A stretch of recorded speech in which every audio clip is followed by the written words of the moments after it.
as well as our WhatsApp number. It is 724-0008. Again, you can call in or message in to that WhatsApp number. It is 724-0008. Now, as well, some history for today. Well, in the year 1240, Mongols, led by Batu Khan, occupied and destroyed the city of Kiev in what is now modern-day Ukraine after an 8-day siege. And out of 50,000 people who were living in that city, only 2,000 survived. In the year 1865, the 13th Amendment of the United States Constitution was ratified, abolishing slavery. And in 1877, Thomas Edison entered the offices of Scientific American and turned the crank on his cylinder phonograph, astonishing those present with the recording. Good morning. How do you do? How do you like the phonograph? In the year 1921, on this day, the Anglo-Irish Treaty was signed, giving Ireland Dominion status, and partitioning created Northern Ireland as well. 1998, on this day, Hugo Chavez was elected president of Venezuela. And in 2006, on this day, NASA revealed photographs taken by Mars Global Surveyor, suggesting the presence of liquid water on Mars. We now head across to our dish of the day.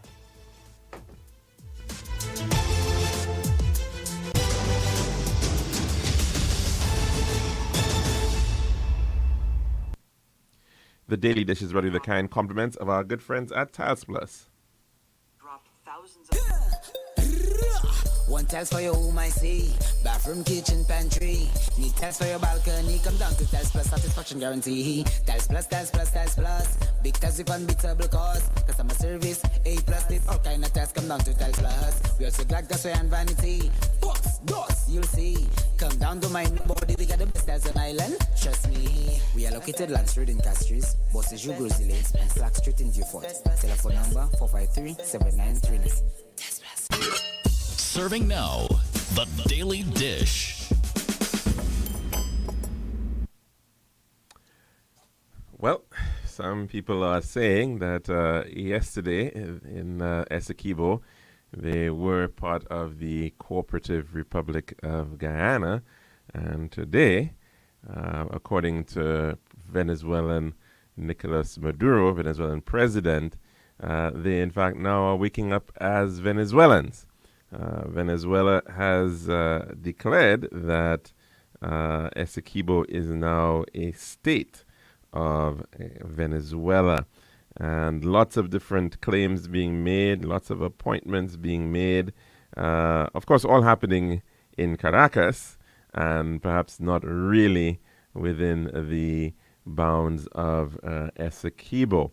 And certainly the approach by Venezuela and its president is to ramp up the statements in the wake of the referendum which was held in that country, asking individuals to go out and to give their fiat towards Essequibo becoming a region of Venezuela. This has caused quite a lot of interest, and some people, of course, are saying that you shouldn't be taking it lightly.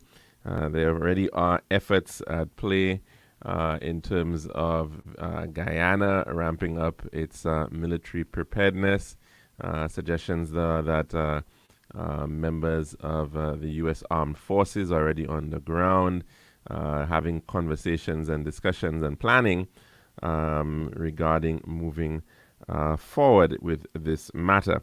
Well, again, as I said, the story coming out reads as follows from the Loop News on this matter. Venezuelan President Nicolas Maduro on Tuesday directed the country's state-owned companies to immediately begin to explore and exploit the oil, gas, and mines in Guyana's Essequibo region, a territory larger than Greece and rich in oil and minerals that Venezuela claims as its own.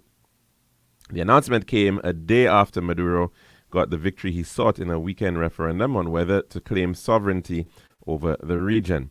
Maduro said he would immediately proceed to, quote, grant operating licenses for the exploration and exploitation of oil, gas, and mines in the entire area of our Essequibo. He also ordered the creation of local subsidiaries of Venezuelan public companies, including oil giant PDVSA and mining conglomerate Corporación Venezolana de Guyana. It is now clear that how the Maduro administration intends to implement the idea of exercising jurisdiction over the territory once it's officially declared part of Venezuela through a law that is to be soon discussed by the National Assembly, which is controlled by the ruling party. In addition to the announcement regarding the exploitation of resources in Essequibo, Maduro announced Tuesday the creation of a new comprehensive defense operational zone, ZODI in Spanish, for the disputed strip, similar to the special military commands that conduct operations in different regions of the country. The 61,600 square mile or 159,500 square kilometer area accounts for 2/3 of Guyana. Yet Venezuela has always considered Essequibo as its own because the region was within its boundaries during the Spanish colonial period, and it has long disputed that the border decided by international arbitrators in 1899 when Guyana was still a British colony. Venezuela's commitment to pursue the territorial claim has fluctuated over the years. Its interest peaked again in 2015 when ExxonMobil announced it had found oil in commercial quantities off the Essequibo coast. Guyana has denounced Venezuela's actions and Sunday's referendum as pretext to annex the land.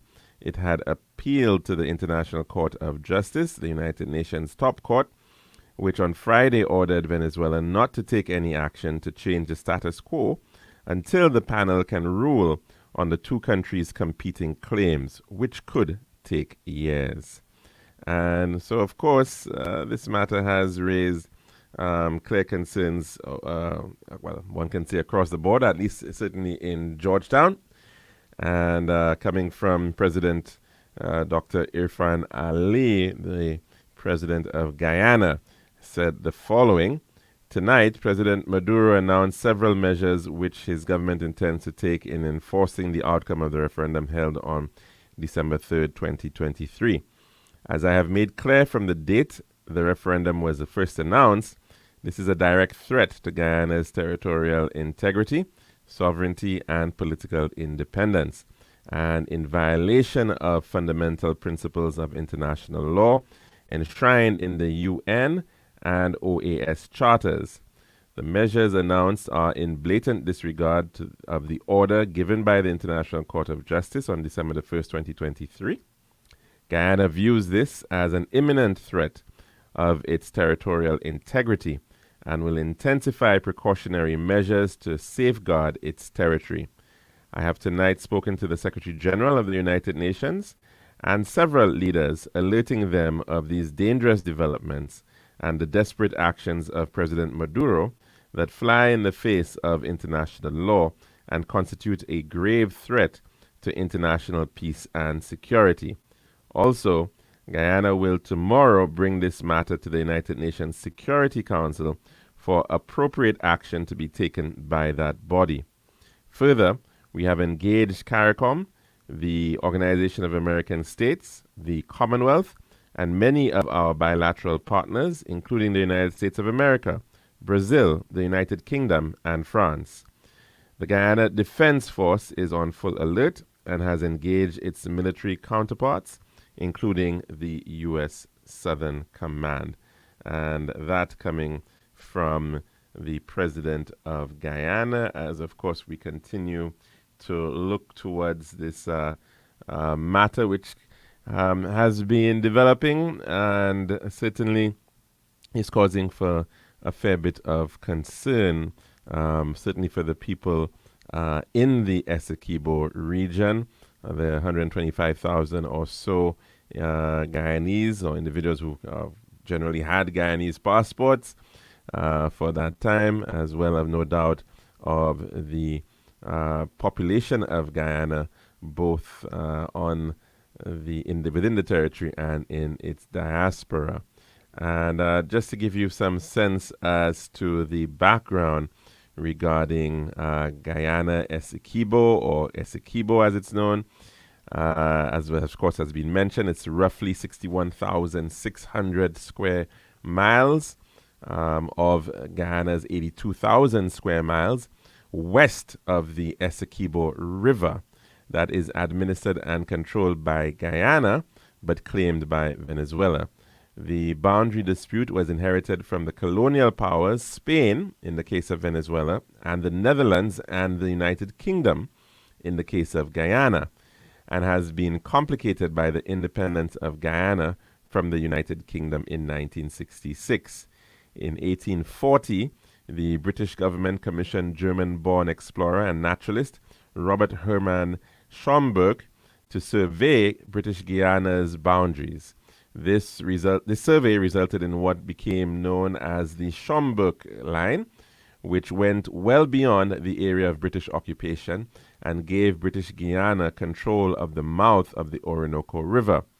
These borders were disputed by Venezuela, and tensions worsened after the discovery of gold mines in the region in 1876, culminating with Venezuela severing diplomatic relations with the United Kingdom in 1887.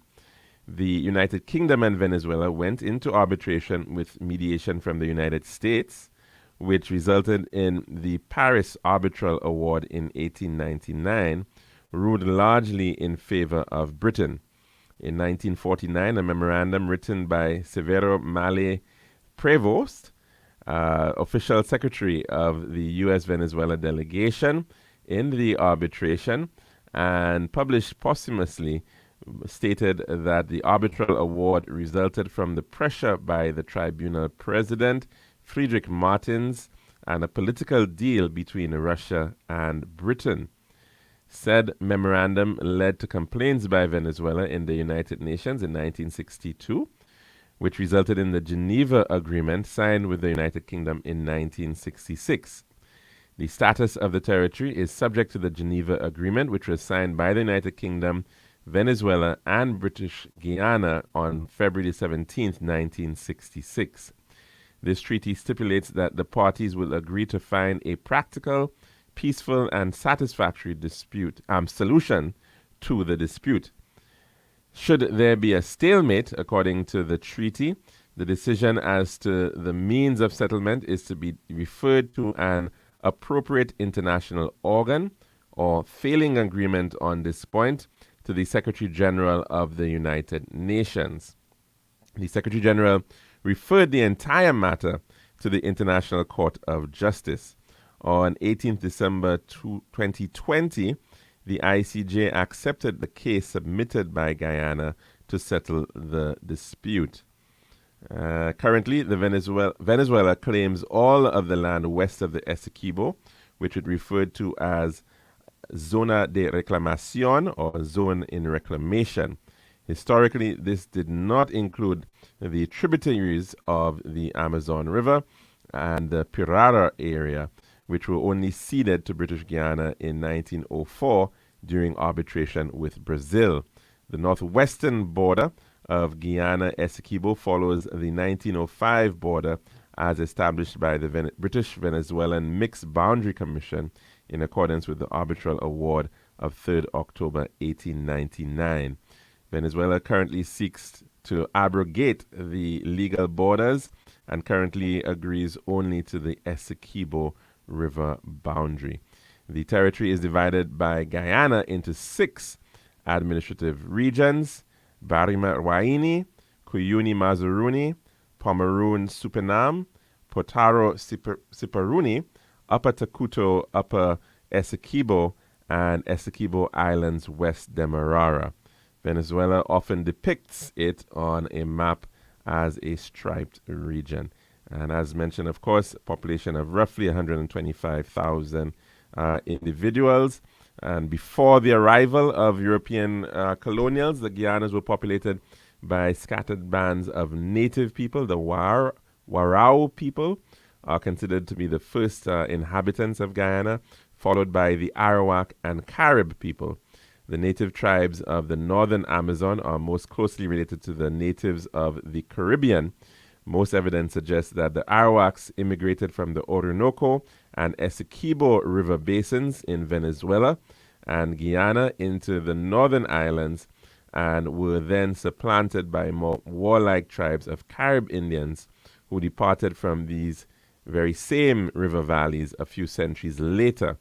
Before other European powers had made excursions into these lands, Spain had already declared ownership of this region as per the Treaty of Tordesillas. The treaty was not signed nor recognized by other colonialists such as the Dutch or the English, who inserted themselves into the Guianas between areas claimed by the Spanish Empire and the Portuguese Empire. And just to give you, again, a bit of sense regarding what has been a very long-standing matter of disputes regarding this region, very, very mineral-rich region, and of course, the ancestral homeland of the indigenous peoples of the Caribbean. We'll end our dish of the day at this point, and of course, when we come back, we'll be taking in some calls.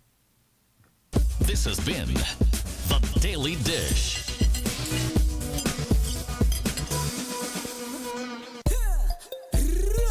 One tiles for your home, I see. Bathroom, kitchen, pantry.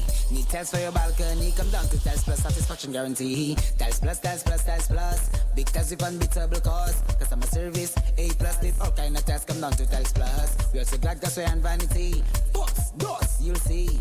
Come down, don't mind nobody. We got the best tiles on island. Trust me. We are located Lance Road in Castries, Bosses Joe Grizzly, and Slack Street in Dufort. Telephone number 453-7939. Tiles Plus.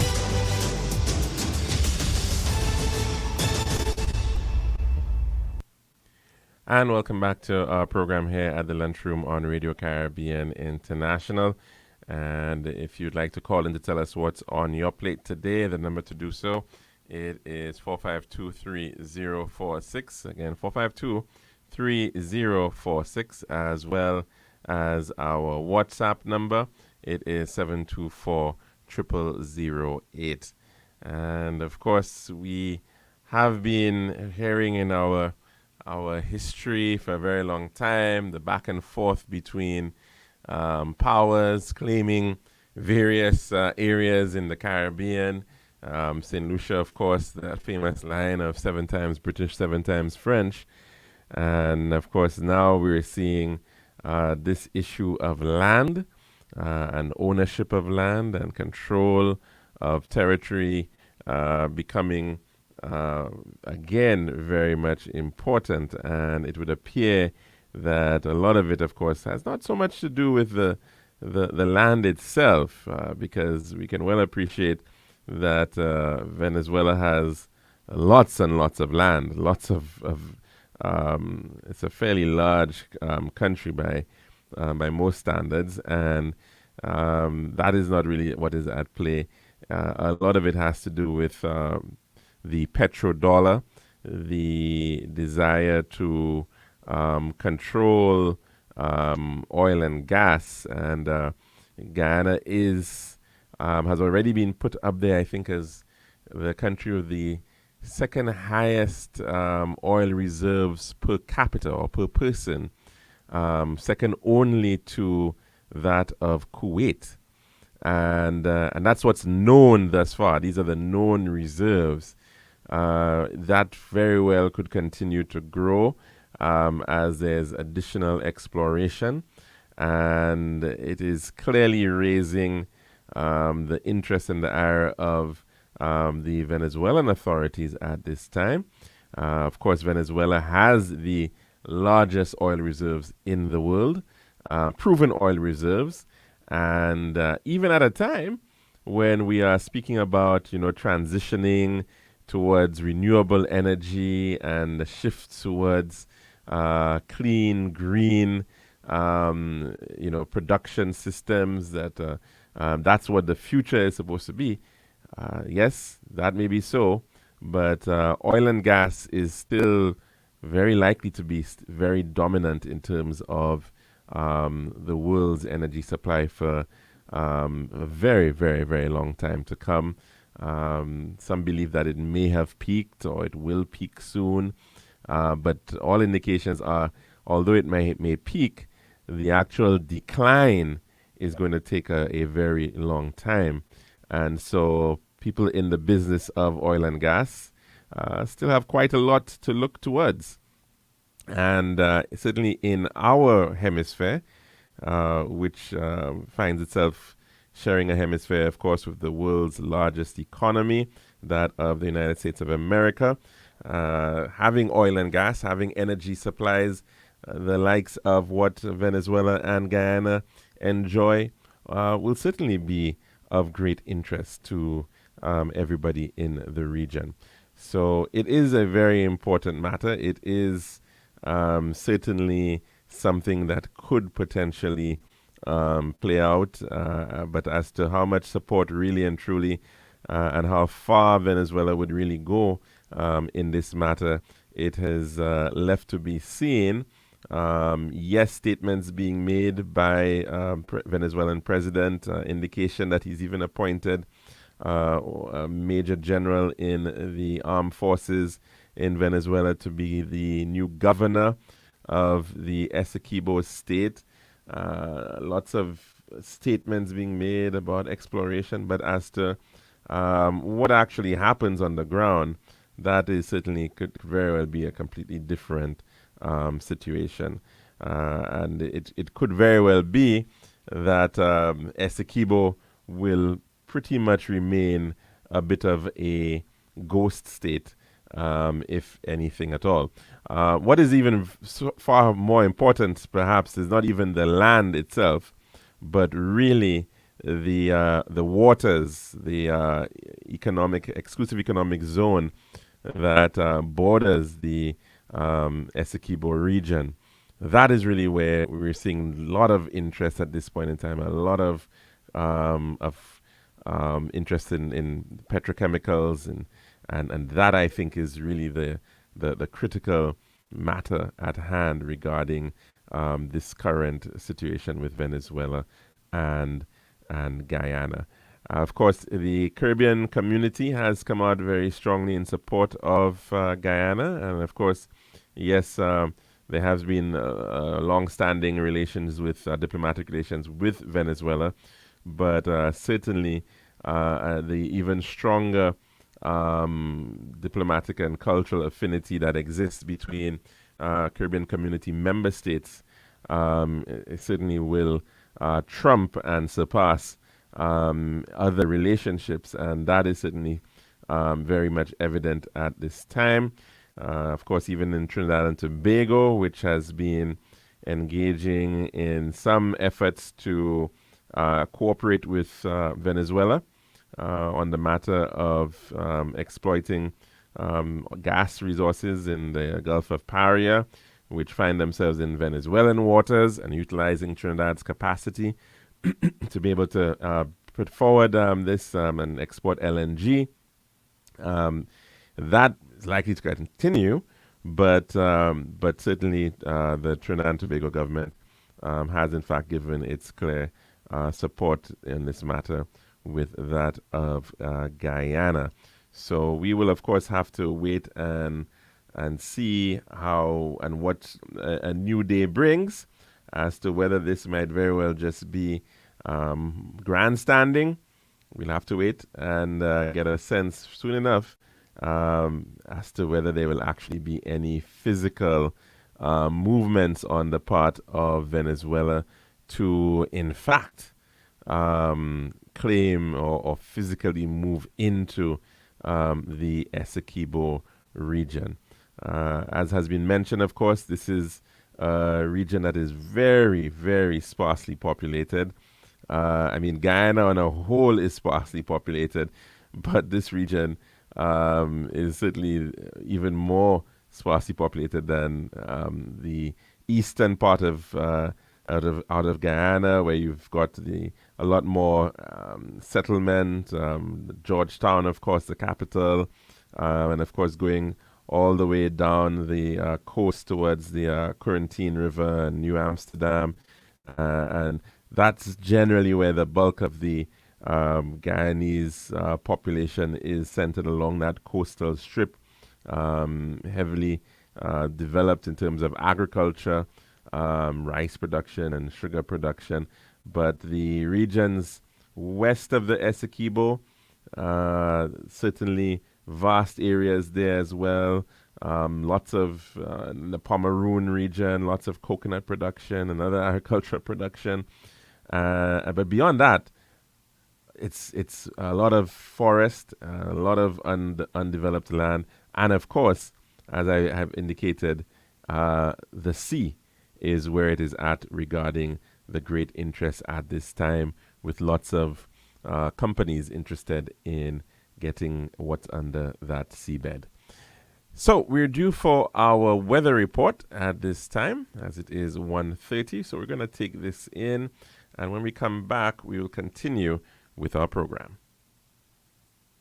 Make your home merry and bright with Island Style's massive Christmas sale. Our wide range of porcelain and ceramic tiles are on sale up to 50% off. And that's not all. Save up to 15% off. Bathrooms with bundle and save. The more you buy, the more you save. On gorgeous bathroom vanities, bathtubs, faucets, shower glass, toilets, and more. Plus, contractors and tilers are in for a treat with our special discounts on tiling tools and accessories. Sale on now at all locations: Castries, Rodney Bay, and Viewfort. Or call 450-452 or 453 Tile. It's time to deck the halls, deck the walls, or even deck the deck with huge Christmas savings only at Island Style. This is Radio Caribbean International. It's now time for the weather news.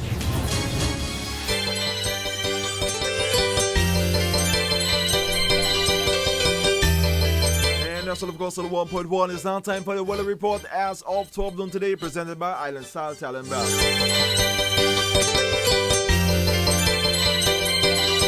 The forecast for St. Lucia Valley for the next 24 hours. The winds will be blowing from the east near 20 miles per hour or 31 kilometers per hour. The weather partly cloudy to cloudy and breezy with widely scattered showers. Is an advisory in here which reads small craft operators and sea beavers are advised to exercise caution due to brisk winds and locally rough seas. The forecast for the lesser Antilles, partly cloudy to cloudy and breezy with widely scattered showers over the southern Windward Islands and areas further south. Elsewhere, fair to partly cloudy and breezy with a few showers.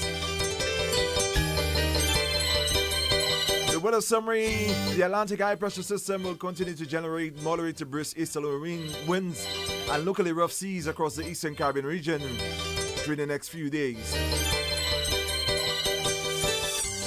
A surface trough located a few hundred miles east of the southern Windward Islands is drifting slowly westward. This system will bring an increasing cloudiness and some scattered showers over the southern portion of the lesser Antilles during the forecast period. And this was your weather report as of 12 noon today, presented by Island Style Talent Bar. This has been RCI's Weather News. For more information, call the Weather Hotline at 454-3452. RCI 101 number 1. Make your home merry and bright with Island Style's massive Christmas sale. Our wide range of porcelain and ceramic tiles are on sale up to 50% off. And that's not all. Save up to 15% off. Bathrooms with bundle and save. The more you buy, the more you save. On gorgeous bathroom vanities, bathtubs, faucets, shower glass, toilets, and more. Plus, contractors and tilers are in for a treat with our special discounts on tiling tools and accessories. Sale on now at all locations: Castries, Rodney Bay, and Viewfort. Or call 450-452 or 453 Tile. It's time to deck the halls, deck the walls, or even deck the deck with huge Christmas savings only at Island Style.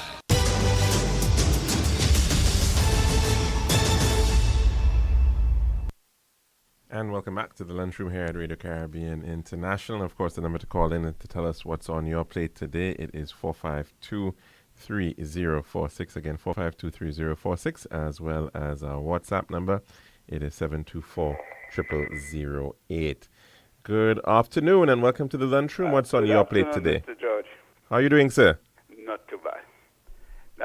what I will have to ask you there is what will happen to the Aborigines Indian that live in Esikeo, the real people, the real owner of the land? Well, that's also a major question, and I think in fact, yesterday, the Deutsche Welle piece that we played actually had two comments coming from a leader, a tribal leader, as well as a member of a faith community in the region. And some of the sentiments that you were hearing certainly was that it's not to say that they're very happy overall in terms of how they are treated, even as Guyanese citizens, because they certainly feel that a lot more could be done for that region. But without cutting across you, they didn't have much, but now they have plenty. It was a place where people work hard. Everybody work hard to make a living. But now they have plenty. So how they'll treat them? So and how Venezuela, if they ever get Esikeo, they say they'll turn Esikeo into a state. Yeah, a state of Venezuela. I mean, and it really does raise a lot of issues in terms of the rights of Aboriginal people to, in fact, enjoy the benefits of what they have, what's coming in from their lands. Yeah. I mean, we've seen this being a major issue in the United States, for instance, with Native American tribal lands and territories, reservations. And of course, we're seeing these types of issues play out in autonomous regions, and like Scotland, for instance. And this whole issue of Scottish independence has a lot to do with Scotland getting a bigger share of what is perceived to be Scottish oil coming out of the North Sea. So you here have a situation, yes, with Essequibo oil. You're right. You have Guyana on one side. You have Venezuela on the other side. And you also have the indigenous peoples from that area. Even on this side of the big river, Bobbies have a lot of Indian as well, live along the rivers. Yeah, I mean, yes, and certainly there is a fair Amerindian population within Guyana.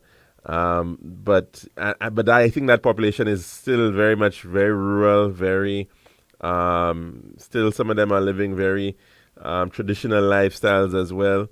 And, should they not be enjoying more than anybody else, or enjoying first the fruits? That should be put in for a state, not Manduro, because all the oil, the thing, look at how the people of Venezuela suffer. Although we say we have to put it down to United States of America, because they take sanction against them without nothing. Mm-hmm. They really done that. They should have taken sanction against them and do this and do that. But Venezuelan people, I move amongst them as a young boy, coming up the Caribbean Sea. Those that live near the coast, I tell you, those people are so kind and so. I like them. Mm-hmm. I like Venezuelan people. We come out from Caracpano, coming up, and we go down to San Pedro, Kidnapro, and all these states is on the Caribbean Sea. Mm-hmm. And they're giving us what they have. Piscao, which is fish, and cassava bread. They make it away and they bake it in the sun. And climbing the coconut tree, and they'll take all the coconut tree and tell us, take as much as we can carry. They are nice people. Mm-hmm. And I could remember, I had a little girlfriend in Carapano, she lived near the iron ore. There's an iron ore factory there. Okay. I think I never go near there, but she come and sell something they call boyo. And boyo is what we call pemi. Okay. Yes. You have a little bucket, two of them, and they'll come. And she said to me, to buy boyo, and I said, Ambre, nada placa dinero. She said, nada dinero? Nada dinero. And she went home, and next day, her mother make me a big one. And then she go and tell her mother, and her mother make me, and every day that girl come from school, she bring one for me. Okay, wonderful. You see how kind those people can be? Right. Yeah, I mean, caller, that's the thing about geopolitics, You have the people, the ordinary people, who are very kind, who don't want to see any war, who don't want to see any kind of confusion, who are living their lives perfectly fine. But of course, decisions are being made by politicians at the top, leaders who have their own agendas quite often, who are seeing things from a completely different perspective. So yeah, it is a reality, a sad reality, that we quite often find ourselves in. At the people-to-people level, for instance, things are good. Venezuela would get SCKO. You think those people will get a good treatment? All the money that oil and gas and whatever mineral they have there, because they have other mineral there. They have gold, they have white gold. That's one country you find white gold, very rare gold. And yeah, that much they won't get, because those politicians will spend most of the money on them and in all sorts of war and rumors of war and all sorts of shit. That's what will go on. Yeah, that is the sad thing about a lot of these conflicts. The people who are really there, who, some might argue that they are the ones who really own a lot of this. They will say that. There is a Incas from Peru. He said all the Indians died the day the white man came. The day the white man came, all the Indians died. And you think is 1 or 2 millions. If you see, Chief, that they had in North America, and the European, they give them also, they said, you go there, we make treaty with you. And the Indians say, you speak with forked tongue. Because all they put them there. Night time they come and they catch the pea of fire. They run them, they put in them there where they can pile up and they can kill them more easily. And that comes to my mind when I see what's going down in Israel right now. They tell the people, you go there, they'll be safe. And the first thing they do, they let go 2 bombs. They are killing them. And that is the kind of, when the Indians said, you speak with forked tongue, that's exactly what's going on. Good afternoon, Mr. George. All right, thanks very much for that contribution, caller. Very much appreciated. And, of course, that is the other side of the coin that we certainly do have to, as much as we've seen the geopolitics at play, the benefit, of course, of the ordinary person and their voice in this entire matter is quite often not heard or seen. Let's, of course, take another call. Good afternoon and welcome to the lunchroom. What's on your plate today? Good afternoon, Brother Khaled. How are you doing, sir? I'm good. I've been following this debate regarding Guyana and Venezuela. Well, Suriname is not too far away from it, is it? No, but that's why I want to tell you. In this whole thing, have we researched? Have we researched the border dispute issues? There's one as well with Suriname and Guyana. Venezuela versus Guyana and Guyana versus its neighbors. Yes. Because that's interesting. Now, I made this point on another show. And it's always good to go back to history. Guyana was occupied by the British. Suriname was occupied by the Dutch. However, between 1906 Well, the Guyana was also 1806. Was it 1806? 1806, yeah. 1806 and 1860. Oh, bon Dieu. But I just, as you think about those dates, the region of Guyana as well, British Guyana, was also first occupied by the Dutch, even before that. So yes, but yeah. yes, it was occupied by the Dutch. But when it was occupied by the British now had established the western boundary of Guyana. And that western boundary is what they call the Quarantine Rivier or the Quarantine River. Well, that's the eastern boundary of Guyana, or the western boundary of Suriname. Western boundary. No, that would be the western boundary of Suriname, but the eastern boundary of Guyana. No, the western boundary. You're correct. Yes. Boy, my bearings. Sorry about that. So that would be to the west of Suriname because Guyana is to the west of Suriname. Correct. Thank you. So the whole river belongs to Suriname by law. By law. However, in 1969, the Guyanese went into an area called Tigri. You can Google it. Tidri.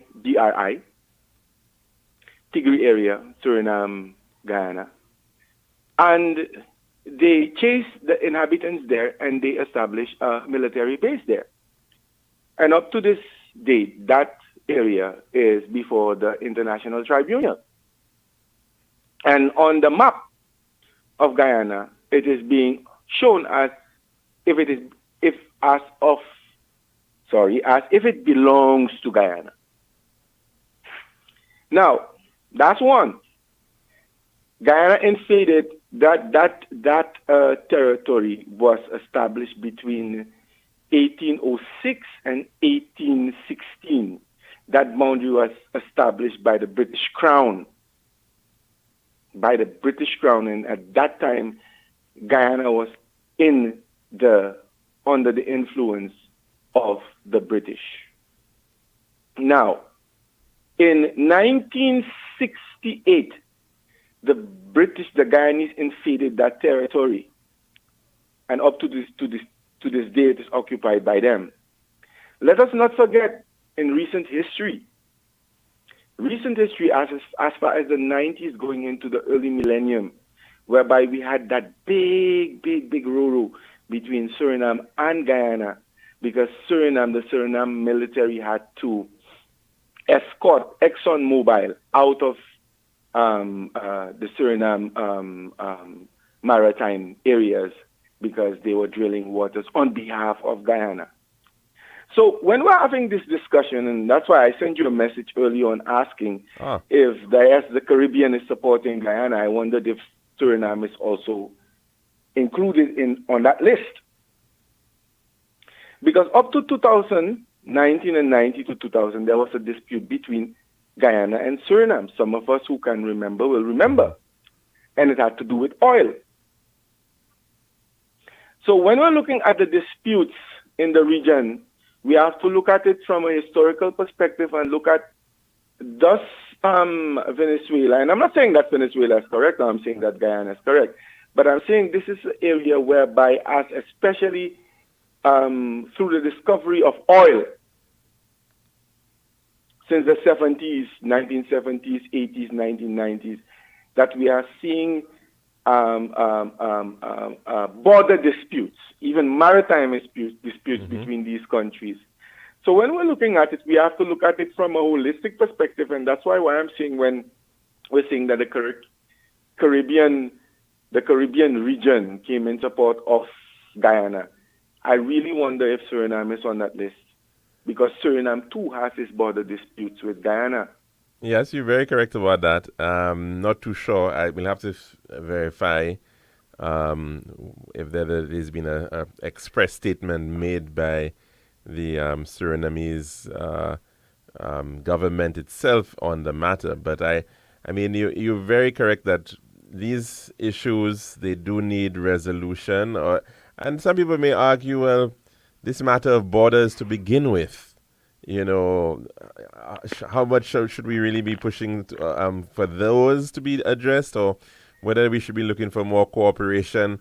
Because in some of these places, the wildlife does not acknowledge any of the borders. The people themselves who live in some of these communities, they don't acknowledge the borders either. And the question is, who are the people that are living there? Well, there you go. That's the question. A lot of them are indigenous people who... we in the islands, we cannot fathom the idea of the people that are living there.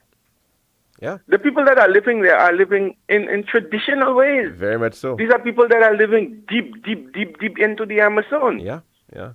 These are people that if you have to reach them, you have to reach them by small twin how they call them, twin otters. Yes. Mm-hmm. Landing on small airstrips. Yeah. These people are totally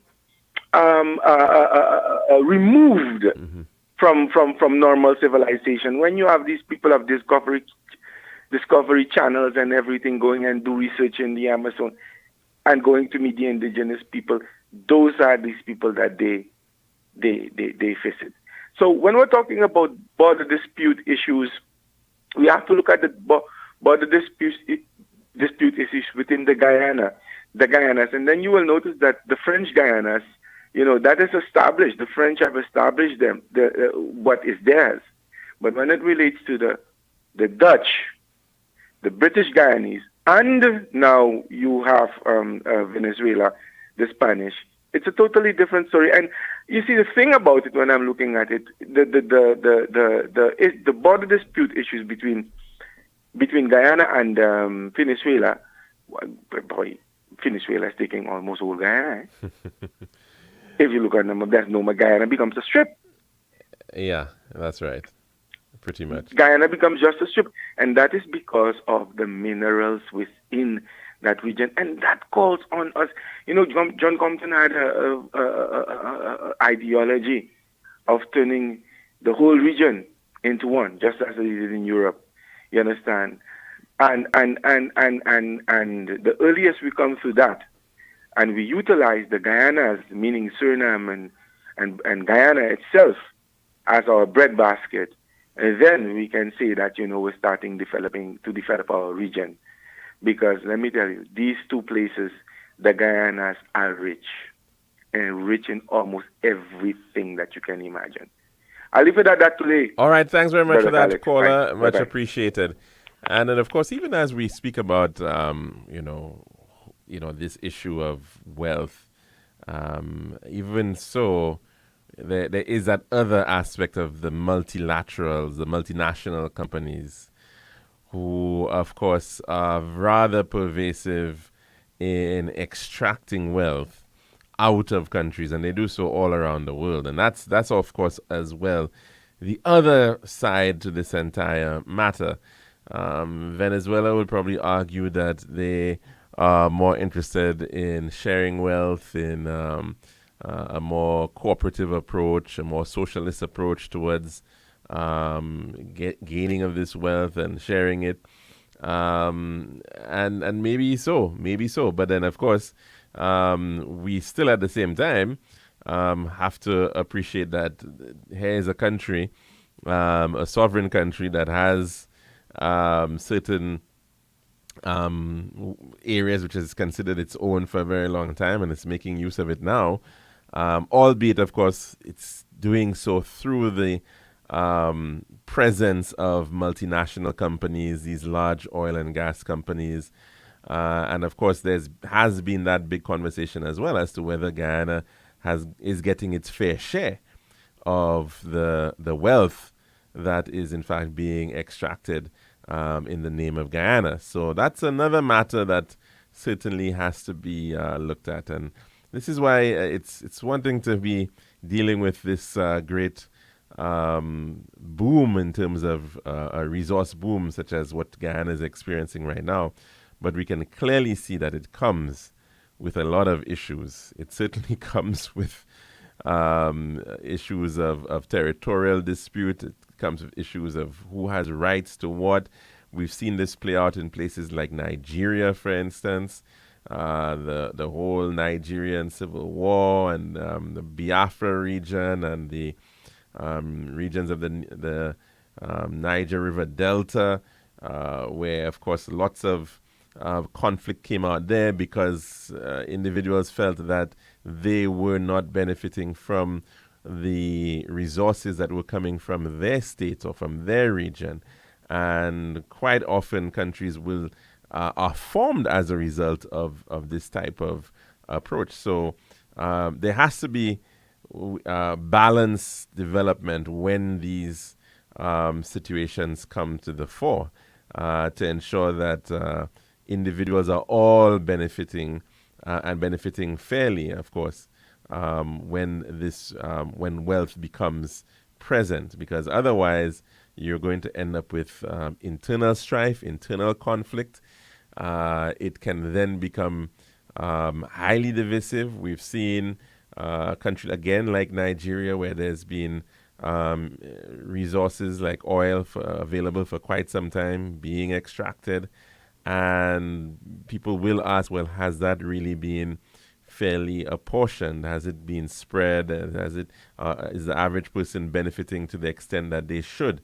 And yes, so it's definitely one thing to have a big gain in terms of oil resources or any other mineral or wealth creator or generator, but there has to be that balancing act that has to be played to ensure that you're not ending up with greater social divides than before. Guyana, of course, has already a history, a very long history of social division, and in part, of course, tied to the nature of how it's developed over the years. It was fairly late in the game by way of becoming a British colony, just like St. Lucia and Trinidad and Tobago. And so it became a crown colony. And because it did not have a significant population, of course, the colonial authorities at that time sought to augment the labor force by bringing in significant numbers of migrants coming out of the Indian subcontinent. And of course, in the case of Trinidad as well as Guyana, it led to a multi-ethnic, multiracial population inheriting these countries, these newly independent countries. And of course, it has had its challenges as a result of issues of culture and religion being different, and of course as well the Portuguese influence. We've seen riots against the Portuguese Madeirans in Guyana at one point in time as well. And of course within that mix, the always present indigenous population in Guyana, similar to what exists in Belize as well, with the indigenous population. So having that balance in a country that is such a melting pot is certainly very, very important. And of course, we can always also appreciate that it has been a point of migration, with lots of people from the British West Indies migrating to Guyana over the years. And so certainly it is a very, very diverse population, and it will require some very adept leadership, very impartial decision making to be able to steer this ship of state through these waters which are existing. But some may say as well, it's a great time for Guyana. It's a great opportunity having these resources.